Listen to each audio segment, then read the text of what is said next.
Good morning, students. Today we will start with the remaining part of वाक्य भेद, अर्थ के आधार पर वाक्य भेद। पिछले लेक्चर में मैंने आपको अर्थ के आधार पर वाक्य के 8 भेद होते हैं उनके बारे में बताया था और पहले 4 वाक्य भेदों के बारे में विस्तार से समझाया था। विधानवाचक, प्रश्नवाचक, निषेधवाचक और आज्ञावाचक, ये 4 मैं आपको विस्तार पूर्वक समझा चुकी हूँ। अगले 4 आज हम इस लेक्चर में समझेंगे। तो चलिए स्टार्ट करते हैं।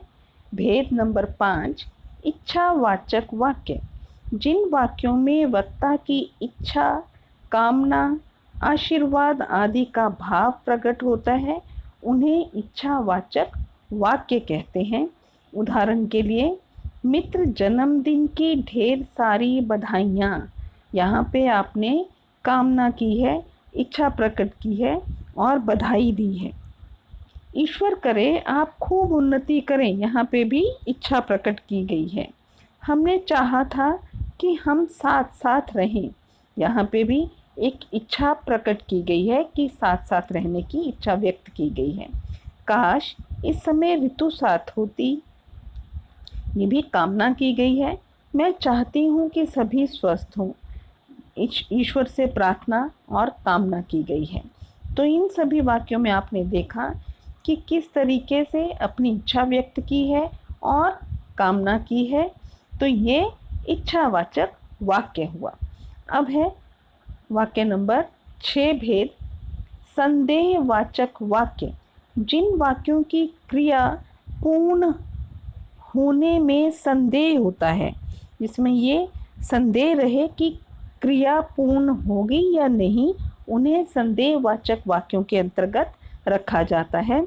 जैसे, अब तक फसल कट चुकी होगी, रमा खाना पका चुकी होगी, दीपक बुझ गया होगा, संभवतः विजय विद्यालय से घर आ गया होगा, अब शायद बारिश बंद हो जाए, हो सकता है मैं घूमने चला जाऊं, वर्षा होने की संभावना है।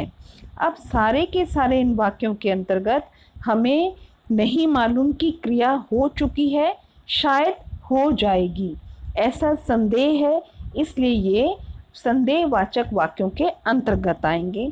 इनकी पहचान के लिए आपको क्या देखना है कि वाक्य के अंत में होगा, होगी, होंगे देखकर आपको इन वाक्यों की पहचान आसानी से हो जाएगी। सेकंड थिंग, शायद, संभवतः जैसे शब्द भी इस वाक्य के अंदर आएंगे, जिसको देखकर आपको पता चल जाएगा कि ये संदेहवाचक वाक्य है। अगला है 7th, संकेतवाचक वाक्य।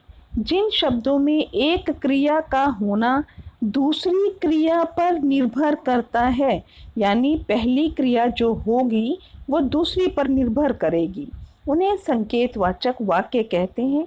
इस प्रकार के वाक्यों में काम पूरा होने के लिए शर्त सी लगी होती है। संकेतवाचक वाक्य की पहचान अगर हमने करनी है तो उसके लिए यदि, अगर जैसे शब्द देखकर उसकी पहचान की जा सकती है। यानी वाक्य में यदि या अगर शब्द आए हैं तो हमें क्लियर पता चल जाता है कि यहाँ संकेतवाचक वाक्य होगा। जैसे उदाहरण के लिए, यदि वर्षा रुकती तो मैं घर जाता, अब यहाँ पे यदि लगा है। अगर जल्दी आते तो टिकट मिल जाती, अगर लगा है, और जो पहली क्रिया है वो दूसरी क्रिया पर आश्रित है, इसलिए ये संकेतवाचक वाक्य हुए। यदि डॉक्टर समय पर आ जाते तो मरीज की जान बच जाती, यदि सिंचाई की होती तो फसलें ना सूखती। आप देख रहे हैं इन सभी वाक्यों में यदि या अगर का प्रयोग हुआ है और जितनी भी क्रियाएं हैं वो दूसरे वाक्य पर आश्रित हैं। अगर परिश्रम करोगे तो अवश्य सफल होगे, पहले वाक्य की क्रिया दूसरे पर निर्भर है और अगर लगा है। नेक्स्ट है विस्मयादिवाचक वाक्य। विस्मय का अर्थ है आश्चर्य। जिन वाक्यों में आश्चर्य, हर्ष, घृणा, प्रसन्नता, शोक, दुख, भय आदि भावों की अभिव्यक्ति हो उन्हें विस्मयादि वाचक वाक्य कहते हैं। इन वाक्यों का दूसरा नाम उदारवाचक वाक्य भी है। विस्मयवाचक वाक्यों की पहचान क्या है? इन वाक्यों में अहो, आहा, हाय, छी, अरे आदि देखकर आप इनके पहचान कर सकते हो।